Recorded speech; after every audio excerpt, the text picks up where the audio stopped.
Bonsoir à tous. Bientôt une plateforme au Bénin pour faciliter les paiements électroniques. Des acteurs qui s'y connaissent réfléchissent depuis ce matin aux modalités de mise en œuvre. Ils se sont réunis à l'initiative du gouvernement qui tient à faire avancer le pays sur ce chantier sur lequel le Bénin est encore très en retard, vous le savez. À vous, amis et proches d'Isidore Nyolonfon, appelez-le désormais Dr Nyolonfon. Il vient de soutenir sa thèse de doctorat sur le processus écologique et biologique évolutif régissant l'interaction éléphant-plante ligneuse sur la survie des espèces d'arbres et les implications pour le fonctionnement des écosystèmes dans les réserves en milieu semi-aride en Afrique de l'Ouest. En tout cas, on vous monnaie tout ce jargon dans un instant. Et puis célébration aujourd'hui de l'édition 2020 de la Journée internationale de la jeune fille à Sékou. C'est dans la commune d'Alada qui accueille d'ailleurs les manifestations organisées par l'ONG Aide et Action autour du thème Ma voix, égalité pour notre avenir. Occasion de sensibiliser à la lutte contre les formes de discrimination sexuelle et sexiste. On aura plus de précisions avec le Rick Gaba dans un instant. Bienvenue aux nouvelles du Bénin. Justement, le Bénin qui réfléchit, mais aussi travaille à intégrer le cercle des pays qui utilisent et priorisent les paiements électroniques. Le gouvernement veut compter pour y arriver sur des têtes pensantes qu'il a d'ailleurs réunies autour d'un atelier portant sur le sujet aujourd'hui même.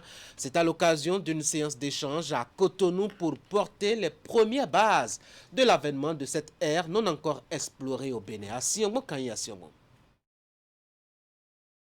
Séance d'échange sur le projet de développement de l'e-commerce entre la ministre du Numérique et de la Digitalisation, Aurélie Adam Soulé-Zoumarou, et les acteurs FinTech.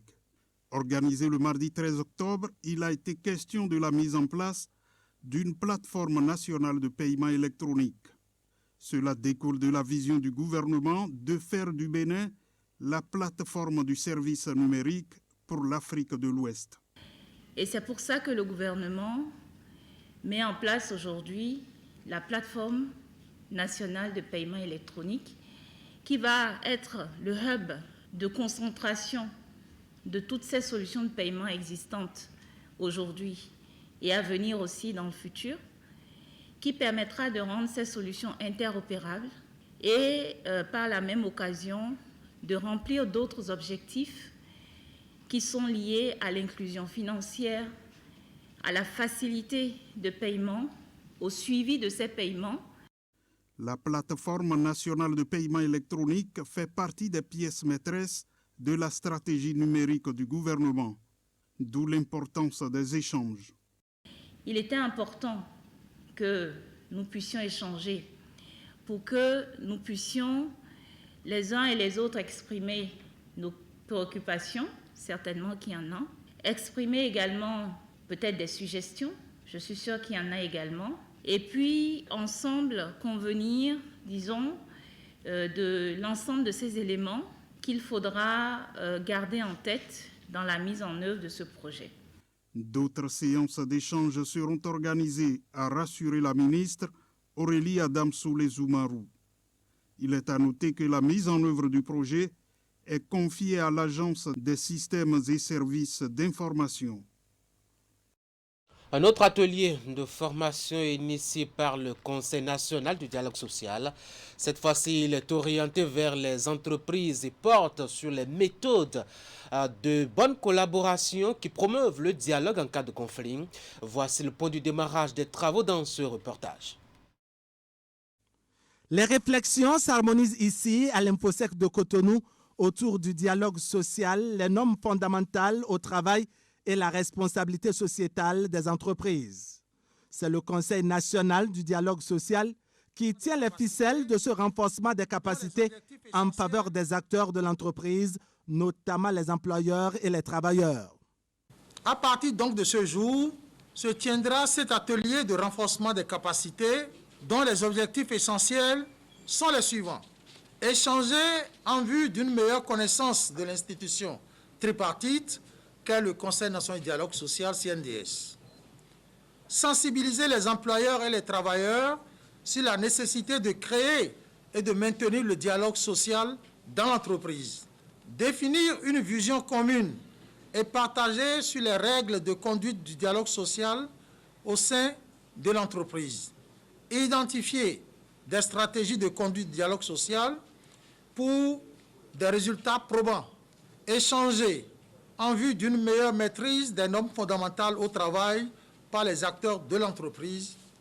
Sensibiliser les acteurs concernés aux différents contours de la responsabilité sociétale des entreprises. L'atelier sera interactif et l'occasion vous sera donnée d'examiner et de partager des expériences, de comparer les pratiques d'ici et d'ailleurs afin de tirer les leçons à appliquer à leur contexte professionnel. Le partenaire dans cet exercice, c'est bien entendu la CNV internationale qui travaille à plusieurs endroits afin que règne un climat favorable au développement de l'entreprise. En apportant son concours à l'organisation de cet atelier, la CNV internationale entend contribuer à la promotion du renforcement des capacités des employeurs et des travailleurs, notamment en ce qui concerne la maîtrise des normes internationales de travail de l'OIT et la législation nationale en matière de droit du travail comme base d'un dialogue social constructif. Elle voudrait également promouvoir la prise en compte de la responsabilité sociale sociétale des entreprises qui s'impose comme axe de coopération et d'intervention pour une économie qui se veut mondialisée, globalisée. Les travaux durent 3 jours et se tiennent dans le strict respect des gestes barrières. Il y a désormais au Bénin et pour les gouvernants un guide méthodologique de renforcement de la cohérence de l'action publique destiné justement à leurs actions. Un outil boussole mis en place pour orienter les gouvernants dans leurs interventions et présenté au public hier à Cotonou au cours d'une cérémonie officielle de mise en circulation. Narcisse Alossé. Voici le nouvel outil d'appui dont dispose le Bénin pour la planification de ses choix de développement. Il s'agit du guide méthodologique d'élaboration des politiques et stratégies. Un document de 165 pages conçu pour renforcer la cohérence de l'action publique. Une version actualisée et enrichie du guide qui tient compte des orientations du Plan national de développement 2018-2025, des directives de la LOLF et des thématiques transversales que sont le genre, le changement climatique, l'emploi et la transformation digitale. Des thématiques articulées autour de 4 chapitres qui intègrent la prise en compte dans le système de planification, de budgétisation et suivi-évaluation des politiques et stratégies. L'élaboration, elle, a bénéficié de l'appui technique et financier du Programme des Nations Unies pour le développement, dont la représentation au Bénin salue une avancée en termes de développement. En effet, l'adoption de l'agenda 2030 et ses objectifs de développement durable, ODD, exige un changement qualitatif dans la conception et la mise en œuvre des politiques publiques au niveau des pays, et cela pour permettre d'atteindre des résultats tangibles. À cette cérémonie de lancement officiel, 2 membres du gouvernement. Ces derniers ont surtout rappelé les exigences de ce document pour les ministères sectoriels. Premièrement, s'inscrire dans la mise en œuvre rigoureuse du PND et de ses documents d'opérationnalisation, je parlais du PAG, du PC2D. Deuxièmement, d'aligner les stratégies aux directives de la LOLF. Et troisièmement, d'intégrer suffisamment le genre, l'emploi, le changement climatique et la transformation digitale. L'opérationnalisation du guide méthodologique favorisera la mise en œuvre des stratégies nationales de développement en permettant de renforcer les cadres de gestion participative des politiques et d'accroître les capacités d'élaboration des stratégies nationales de développement et des politiques. Cette opérationnalisation a été adoptée le 12 février 2020 en Conseil des ministres. Le processus d'actualisation du fichier électoral suit son cours et les populations qui doivent sortir pour la vérification de leurs données affichées et c'est tant bien que mal d'honorer à ce devoir citoyen. C'est en tout cas le constat qu'est allé faire Imet Hélène Amoussou, descendue dans l'un des arrondissements de Boycon, la ville, Carrefour, dans le centre du Bénin. Voici son compte rendu. Le processus est enclenché depuis un moment. L'actualisation du fichier électoral national est entrée dans sa phase active. La liste électorale permanente informatisée est affichée depuis quelques jours aux endroits indiqués sur toute l'étendue du territoire national. À l'instar des citoyens des autres villes, ceux de Boycon sont aussi invités à consulter les listes dans les centres de vote. L'objectif est de collecter les requêtes relatives aux erreurs matérielles et données personnelles telles que le nom, les prénoms, la filiation, le domicile et la profession. Les chefs quartiers ont été plus impliqués que cela se faisait. Aujourd'hui, les chefs quartiers sont invités à aider la population, ceux qui n'ont pas retrouvé leur nom sur la liste, ceux qui n'ont même pas eu, ceux qui ont eu une interférence de photo, c'est-à-dire une autre photo est à sa place, ceux qui ont demandé des transferts qui ne se sont pas réalisés, nous avons un cahier à notre disposition où ces différents cas sont recensés. Ceux qui n'ont même pas eu leur carte LEPI avant, on nous a instruit de les prendre en compte. L'opération de toilettage de la LEPI ainsi lancée va se dérouler en plusieurs étapes. Elle s'étale sur plusieurs mois. La phase d'affichage répond aux exigences de la loi numéro 2019-41 du 15 novembre 2019 portant code électoral en République du Bénin. Pour la réussite de cette phase, les chefs quartiers et autres élus locaux sont associés. Ils ont pour mission d'informer les populations et de s'assurer des conditions de sécurité autour de la liste. Nous, on a cherché un tableau sur lequel nous avons installé ces listes. Nous avons numéroté de 1 jusqu'au nombre de feuillets qui se trouvent dans nos quartiers. Ça permettra aux intéressés qui vont arriver de bien se retrouver. Il y a quelques endroits où les enfants déchiraient toutes les choses là. Et on avait exhorté les sécu surtout de mettre ça sur des tableaux d'affichage pour que les soirs ils puissent les faire rentrer. De temps en temps, je passe pour leur demander comment les choses ont été faites. Ils m'ont montré leurs cahiers, comment les choses sont faites. Donc je crois qu'il n'y a pas trop d'inconvénients à ce niveau-là. Donc le travail est bien fait et je suis le travail avec eux. Je passe de temps en temps pour les voir et ça marche très bien. Pendant 21 jours, les populations sont appelées à la vérification de la conformité des données, faire des corrections en cas de besoin, s'inscrire en cas d'omission et procéder à des transferts en apportant la preuve. Le processus va permettre à terme de produire une liste électorale consensuelle, participative et fiable qui garantit à tous les citoyens en âge de voter le droit d'accomplir leur devoir civique. Désormais, Isidore Nyolonfou est docteur Nyolonfou. Et de la plus belle des manières, mentions très honorables, s'il vous plaît, avec félicitations des membres du jury. Après avoir présenté les résultats de ces travaux de recherche sur le processus écologique et biologique évolutif régissant l'interaction éléphant-plante ligneuse, la survie des espèces d'arbres et les implications pour le fonctionnement des écosystèmes dans les réserves en milieu semi-aride en Afrique de l'Ouest. Un travail de longue haleine, présenté d'ailleurs de façon très maîtrisée et qui a arraché l'adhésion des membres du jury. Voici le point de la séance de présentation avec Idriss Souboukari. Face à un jury de 4 membres, Isidore Nyolonfou présente et défend sa thèse de doctorat. Résultat de plusieurs années de recherche, consigné dans ce document de 253 pages et exposé en quelques minutes aux examinateurs sous le regard attentif de parents et amis. Son sujet porte sur le processus écologique et biologique évolutif régissant l'interaction éléphant-plante ligneuse, la survie des espèces d'arbres et les implications pour le fonctionnement des écosystèmes dans les réserves en milieu semi-aride en Afrique de l'Ouest. Un exposé en anglais suivi de questions-réponses et le jury délibère et libère l'impétrant. Nous lui avions décerné la mention très honorable avec nos félicitations.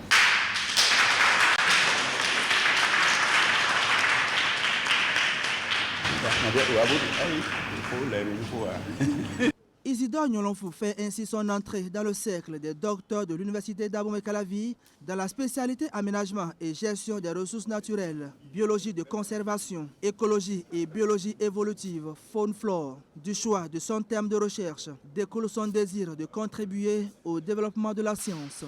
La motivation pour ces sujets, il faut dire que nous aimons plus les mathématiques, mais Dieu seul connaît ce que chacun de nous doit faire dans cette vie. Par la suite des choses, mon sujet de thèse est un sujet de biologie et de l'écologie. Donc, je l'ai fait en mettant les outils mathématiques à l'appui. Donc, c'est une grande joie de se retrouver dans la cour des docteurs. Et nous pensons que nous allons encore faire mieux. Le docteur Isidore Nyolonfou a démontré dans son travail comment les espèces de plantes arrivent à survivre face aux dégâts provoqués par les éléphants. Il a par ailleurs démontré l'impact des changements climatiques sur le bon fonctionnement des écosystèmes dans la réserve. Travail scientifique suivi et rigoureusement conduit par le docteur Barthélémy Kassa. Le travail a été d'une robustesse scientifique, ce qui m'a permis d'accepter de le soumettre à l'évaluation de mes pairs. Vous savez, avec les différentes opérations de lutte anti-braconnage dans les réserves de biosphère de la Pendjari, les différents plans d'aménagement et les différentes opérations d'aménagement de la réserve, il est loisible de constater de plus en plus un accroissement important du cheptel des éléphants, l'Oxodonta africana, dans la réserve de la Pendjari. Ceci n'est pas sans dommage sur l'écosystème, sur le reste de l'écosystème, et pose de nouvelles problématiques de conservation. Ce qui nous a plu, il a utilisé son background, ses connaissances dans les autres sciences pour pouvoir raisonner ce qu'on appelle la conservation des éléphants dans les aires protégées du Bénin, en particulier la réserve de biosphère de la Pendjari. C'est là où a eu lieu la collecte de données pour la rédaction de cette thèse. Et puis, vous savez, avant nous, il a fait ce qu'on appelle des publications, c'est-à-dire qu'il s'est évalué par d'autres qui ne connaissent même pas le Bénin, qui ne nous connaissent ni d'Adam ni d'Ève, qui ont accepté ces publications comme étant des contributions à la connaissance de la conservation des éléphants sous les tropiques. Nos collègues qui ont évalué au Nigeria, à l'université d'Ibadan, il y a un professeur Lamine Bolagade, de l'université de Tchad au Cameroun, le spécialiste des éléphants en Afrique, Martin Tchamba, c'est un professeur d'écologie des éléphants. Tous ont apprécié positivement le travail. Isidore Nyolonfou, désormais docteur en sciences agronomiques et de l'eau de l'Université d'Abomey-Calavi, est l'un des majors de sa promotion. Ces réflexions soumises à l'appréciation de ce jury de haut niveau contribueront sans doute à enrichir les résultats de recherche dans le domaine de protection des écosystèmes dans la Pendjari. Voilà, parlons maintenant de cet atelier de formation des formateurs sur l'hygiène menstruelle des femmes. C'est l'Agence nationale des soins de santé primaire qui l'a initié pour répondre à un besoin de santé publique et d'accompagnement des femmes et des filles dans ces moments assez délicats. Elle a été soutenue, cette formation, sur le projet par le Conseil de concertation pour l'approvisionnement en eau et assainissement. Voici le reportage d'Ingrid Den, présenté ici par Ouliat Sanoussi. Sont réunis dans cette salle des acteurs du monde sanitaire, des représentants de différents ministères et des ONG locales et internationales. Venus de quelques départements du Bénin et de certains pays africains, ils vont pendant 5 jours renforcer leurs capacités en matière d'hygiène menstruelle. Les sessions que nous organisons, comme vous voyez, la tonne de sensibilisation, ça permet de démystifier et de briser le silence autour de la gestion des menstrues. On sait que la plupart du temps, du fait de la question taboue, les gens, les filles et les femmes gèrent de manière inappropriée les menstrues, causant des infections, parce que quand on cache ses serviettes dans des endroits humides, on les jette n'importe où, parce qu'on a honte de ces règles, qui est un phénomène naturel qui montre la vitalité de la femme, c'est un problème. Et maintenant, Quand les gens sont sensibilisés au plus haut niveau politique et au niveau communautaire, les pratiques commencent à changer. Donc, le présent atelier vient former les formateurs nationaux qui seront des coachs pour former d'autres qui vont relayer l'information à différents niveaux jusqu'à la base de la pyramide sanitaire et dans les différents ministères sectoriels afin que cette intervention puisse être mise à échelle. Cet atelier de formation des formateurs fait suite au dialogue des partenaires concernés par la gestion de l'hygiène menstruelle organisé en mai 2019. Il constitue l'un des axes majeurs issus de cette rencontre. Les participants seront également outillés sur la maîtrise des différents cycles menstruels. Pour promouvoir de bonnes pratiques d'hygiène menstruelle, briser les tabous liés à la menstruation, le gouvernement béninois s'est engagé à intégrer la gestion de l'hygiène menstruelle dans ses programmes en vue d'atteindre la cible 6.2 des objectifs du développement durable. Pour ce faire, il importe que les interventions des acteurs concernés par cette question soient coordonnées. La rencontre a connu la participation de plusieurs experts en santé et hygiène menstruelle venus du Sénégal. La représentante du Conseil de concertation pour l'approvisionnement en eau et assainissement, Water Supply and Sanitation Collaborative Council, en abrégé WSSCC, a aussi participé à cette formation via visioconférence depuis Genève. La première journée de formation s'est soldée par la visite d'un laboratoire installé pour la circonstance sur les lieux. Ici, les différentes étapes de gestion de l'hygiène menstruelle sont expliquées aux participants.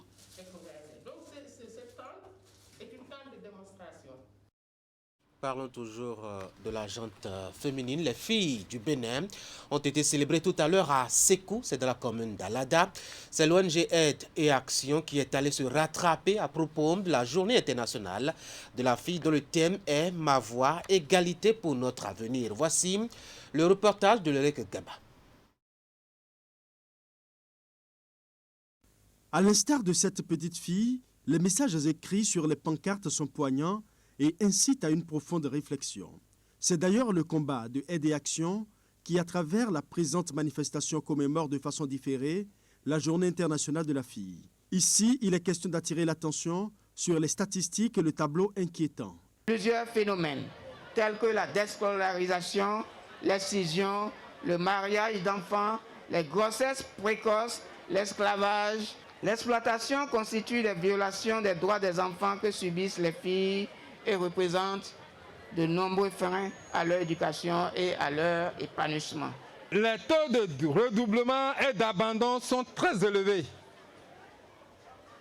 À peine 45 filles sur 100 parviennent au cours secondaire et à l'université. Et il ne reste que 20 filles. Quand nous avons fait le point statistique des données sur les grossesses en milieu scolaire, pour ce qui est de l'année scolaire 2019-2020, dans le département de l'Atlantique, est légèrement en hausse par rapport à l'année dernière. Ça veut dire qu'il y a un problème. Non seulement nous avons mis tout sur le dos de Covid, mais est-ce qu'on va accuser Covid? Avec ses partenaires, en l'occurrence la coopération suisse et l'Agence française de développement, Aide et Action entend accompagner le gouvernement du Bénin à travers une meilleure prise en compte des droits des filles. La lutte contre toutes les formes de discrimination sexuelle et sexiste est aussi sa priorité et cadre avec le thème de l'édition 2020 de la Journée internationale de la fille. L'édition 2020 de la Journée internationale de la fille est placée sous le thème « Ma voix, l'égalité pour notre avenir ». Ce thème établit une relation de cause à effet entre la fille d'aujourd'hui et la femme de demain.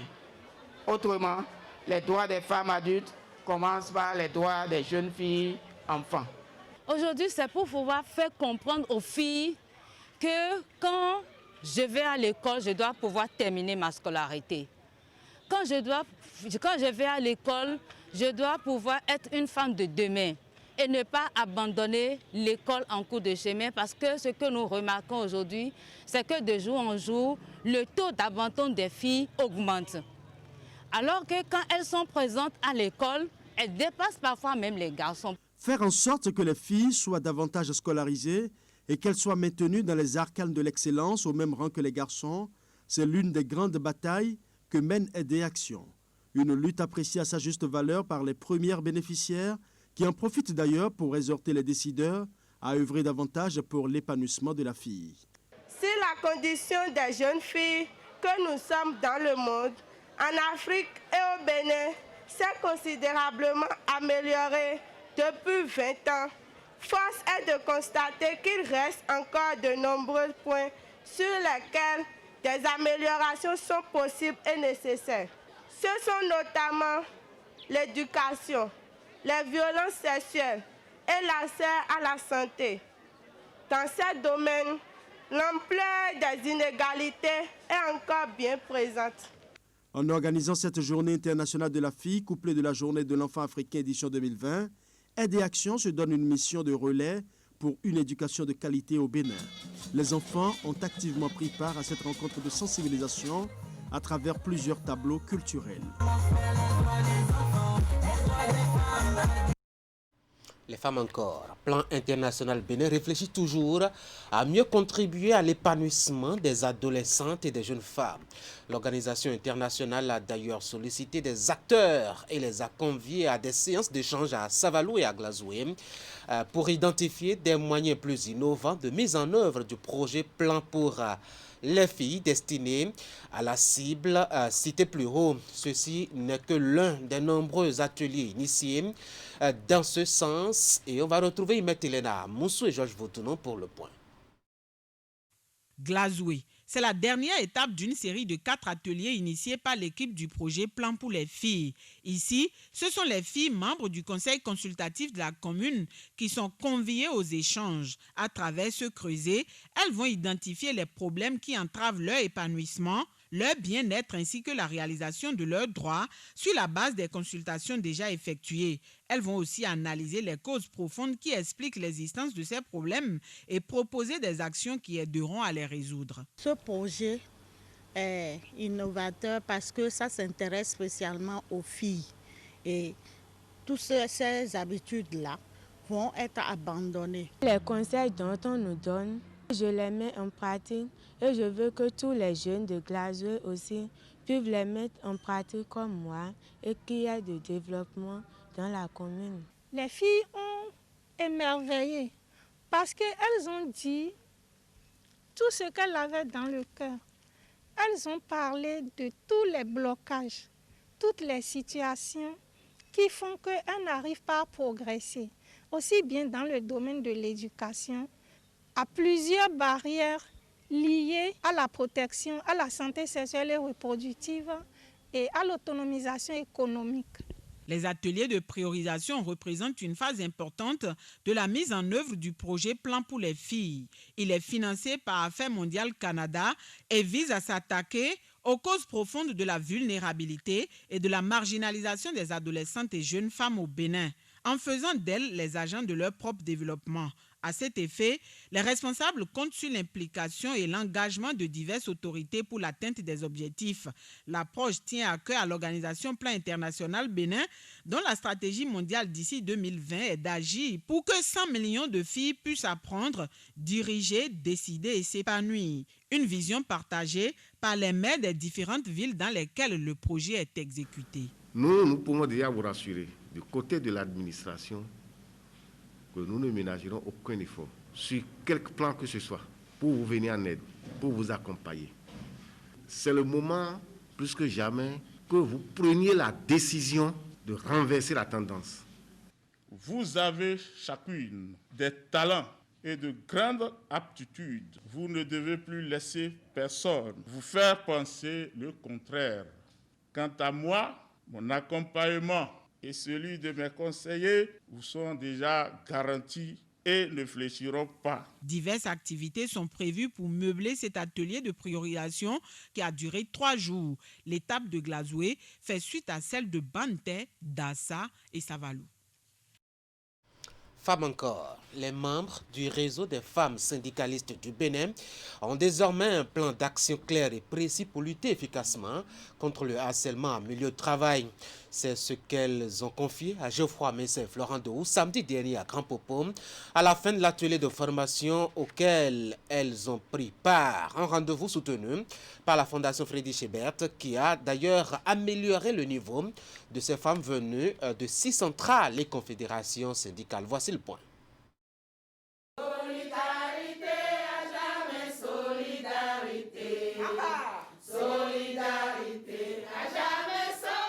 Ce rendez-vous entre femmes syndicalistes élargi à quelques hommes syndicalistes s'achève sur cette note de joie, de gaieté et d'engagement pour une meilleure protection de la femme en milieu du travail. Durant 3 jours, en effet, dans cette salle de conférence, le Borgou, de l'hôtel Bel Azur de Grand Popo, ces acteurs du monde syndical, sur initiative du réseau des femmes syndicalistes du Bénin, RFSB, ont mené des réflexions et ont été formés sur le harcèlement sexuel en milieu du travail.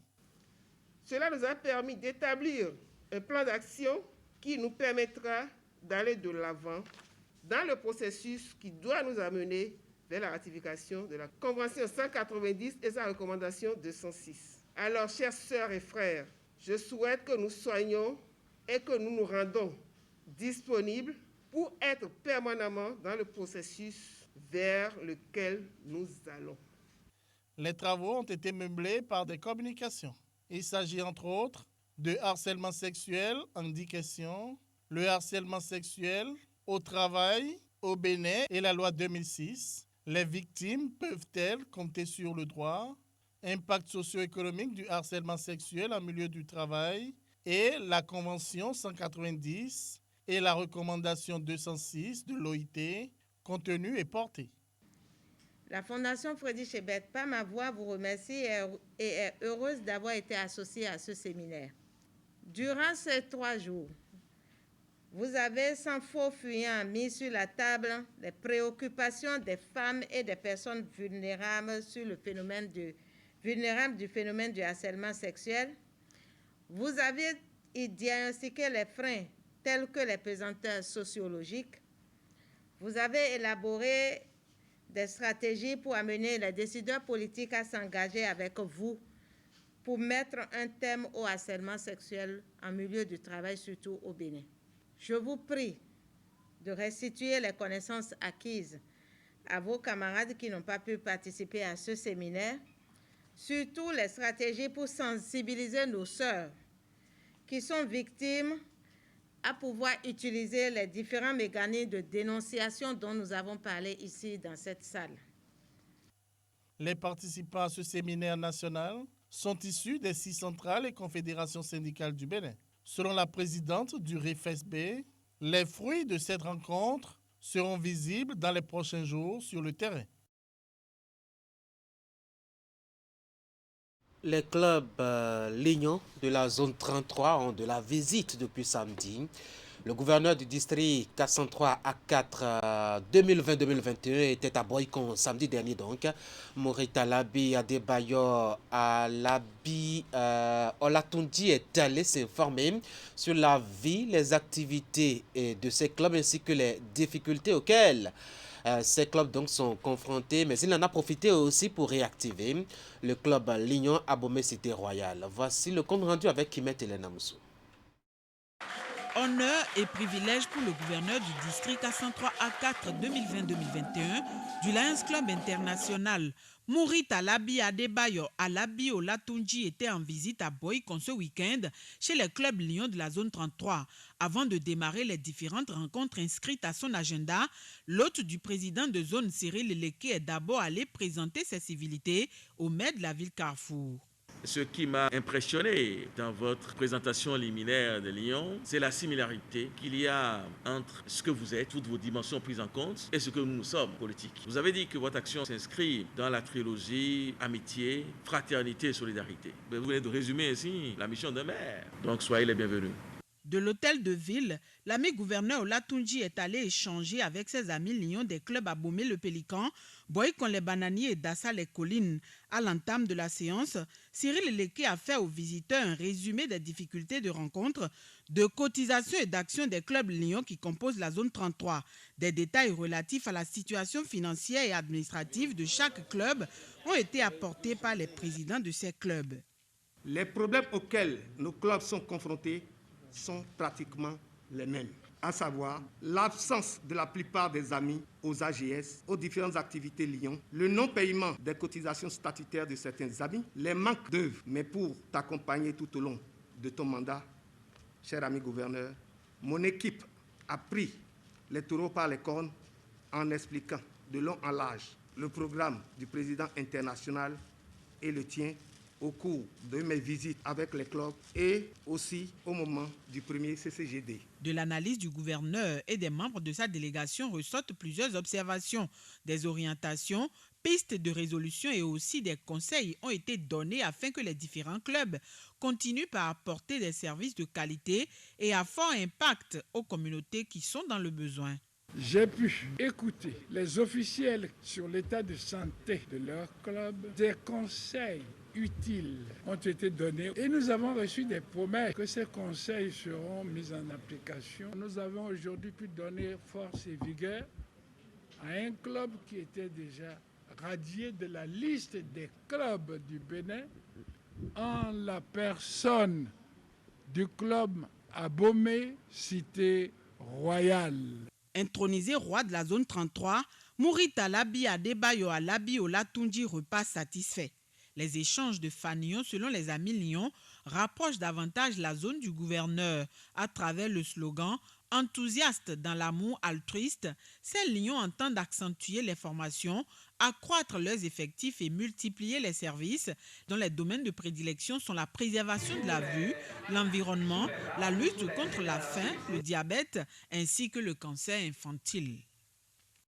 Voilà, mesdames et messieurs, dans ce journal, beaucoup d'éléments au sujet du bien-être et de la santé, de la protection du droit des femmes et des filles. Nous avons parlé de la Journée internationale des jeunes filles célébrée à Sékou dans la commune d'Alada, de la lutte contre le harcèlement sexuel en milieu professionnel avec l'atelier des femmes syndicalistes à Grand Popo et des initiatives de plan international Bénin pour l'épanouissement de la femme et de la jeune fille. Journal entièrement et pratiquement donc consacré en tout cas en grande partie aux droits et au bien-être de la femme. Nous avons aussi parlé de l'ambition du Bénin de rentrer dans la danse des paiements électroniques. Des acteurs qui s'y connaissent ont été conviés à réfléchir depuis ce matin à Cotonou sur la question. Asiongbo Kanyi Asiongbo nous a tout dit du début des travaux. Il existe désormais un document boussole d'élaboration des politiques publiques et de leur suivi. C'est un guide présenté officiellement au public aujourd'hui même à Cotonou. Dans ce 19h30 qui s'achève ainsi, vous avez eu des informations au sujet de son contenu. Voilà, c'est la fin donc de ce rendez-vous de l'information. Merci d'avoir été là. Bonsoir.